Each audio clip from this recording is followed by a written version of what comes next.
Here's Craig Button joining us from Alberta to talk about these two Alberta teams. I kind of like that. And the Oilers, man, Craig, 3 of 4 losses, 17 goals given up over that stretch, and that's not including empty netters. That's a lot of goals to give up. Where does the blame lie?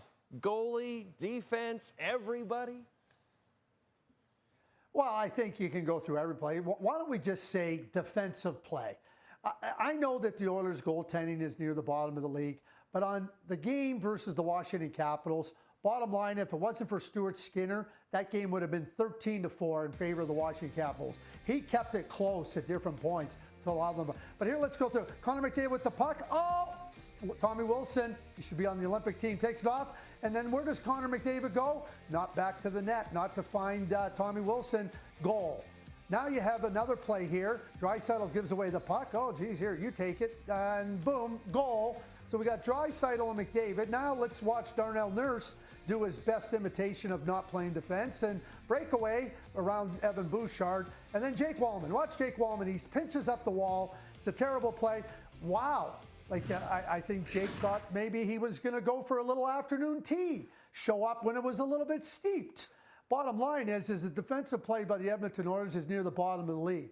And it's terrible. And the players that are on the ice are playing terrible. And Jay, I took those 5 clips of 5 top players for the Edmonton Oilers. Yes. It's easy to pick out other players. But when you have those players doing those things, you got no chance. And if they don't commit to playing better defense, making better decisions in the offensive zone, making stronger plays with the puck, it's just going to be a whole lot of the same.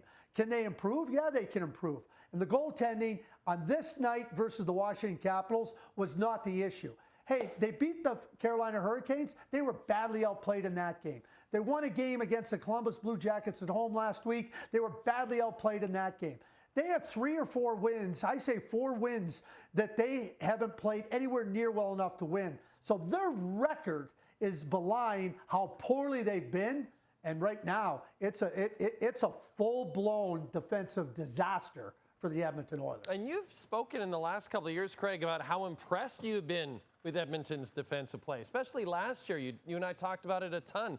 And you point out, these are a lot of the same players and high-end players. So do you feel like this is an issue that can be corrected this season, barring major trades? Yes, I do think it can be corrected. To what extent it can be corrected is a bigger question, and one we'll have to continue to watch. Now, the defense group, I'm talking about the defensemen, are much better than they've played. Much, much better than they've played. With the exception of Brett Kulak, who I think has been very strong this year for the Edmonton Oilers, the rest of them have been very subpar and in a lot of cases very poor. So you know that they can play better. They need to play better. Up front, I showed the clips with Draisaitl and McDavid. They're top players. Listen, they got wins because of those guys. And I call them hockey superheroes. They're unbelievable. But they got to be stronger in their game. And I think when you start to look at where they're at defensively, when they were so strong, it became about a commitment. And we use terms like be above the puck offensively, be below the puck defensively. If you're going to have your defense pinch, you got to be coming up above the play and reloading to support it. All those things are not happening. Those are things that have to improve for this team to take steps forward. And if they don't improve, they're going to continue to have the same problems. All right, let's talk about the Calgary Flames. They get a win over the Buffalo Sabres on Wednesday. They put up 6 goals, Craig, and yet they are still dead last in the National Hockey League. And a lot of people in that fan base are already hoping for that #1 overall pick and potentially Gavin McKenna in a Flames sweater. My question for you is, does this Calgary Flames team and Murray Edwards and the ownership refusing to do a full-on rebuild, does this Calgary Flames team have too many high-end good players? Your Nazem Kadris, your Hubertos, your Uyghurs, your Dustin Wolfs, too many good players to finish last in the NHL this season? Well, they're last right now, and they have a tough time scoring, albeit they score 6 versus the Buffalo Sabres. What I would say is, Jay, go back to the 2015, 2016 Toronto Maple Leafs. They were a team that was competitive, couldn't score. They ended up with the best odds to get the first pick, and they won the lottery and drafted Austin Matthews.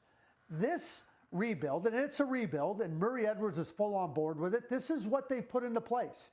They've drafted some good players. They got Zane Perek, who can be a top pair defenseman. They got a #1 goaltender. You don't want to just throw your younger players to the wolves, so to speak, and let them kind of tread water. Hopefully the water doesn't get over their head. You need some older players, and they have good players on their team, but they're still not good enough. And that is perfect, I think. And then people go, geez, Craig, you say perfect? Yeah, it's perfect. You're competitive. You see some players growing and developing and getting better. And then you're looking, well, geez, we got some good players in the pipeline. We have a chance at getting more good players, including the first overall pick. And make no mistake about it, I believe that Gavin McKenna is the best player in the upcoming draft. And the Flames do not have a player like that. So when I look at it, I think they're doing everything perfectly. Be competitive. You know, maybe they trade a guy or two. Who knows what's going to happen there? But they're already showing that they're not good enough to be much better than 32nd. Pretty good. You know, if you're trying to, Jay, it's as hard to finish 32nd if you're trying as it is to win the Stanley Cup. Yep, that's fair. So there you go, Flames fans. Craig just made you all feel much better.